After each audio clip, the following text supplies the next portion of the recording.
আসসালামু আলাইকুম। এখানে হচ্ছে প্রথমত ড্রোন চালু করতে হবে। ড্রোন চালু করার পরে রিমোট চালু করতে হবে। তারপরে এটা হচ্ছে জয়স্টিকটা সামনে পেছনে এখন কানেক্ট হয়ে গেছে।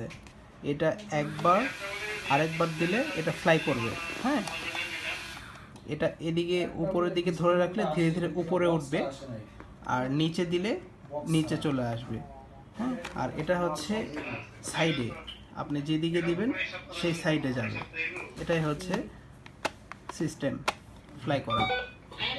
আরও আদার্স আছে, আপনারা ইউটিউব দেখে শিখে নিতে পারবেন। আর এটা রিসেট করা যায়, যেমন আমি আপনাকে দেখানোর চেষ্টা করতেছি কীভাবে রিসেট করে।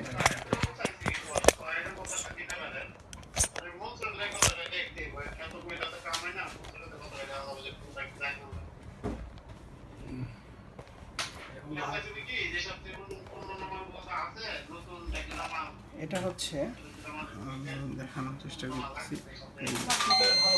রিসেট, এটা দুই পাশে এইভাবে ধরলে একটা সাউন্ড হবে, সাউন্ড হলে রিসেট হয়ে যাবে। রিসেট তখন আবার স্টেবল চলবে। হ্যাঁ,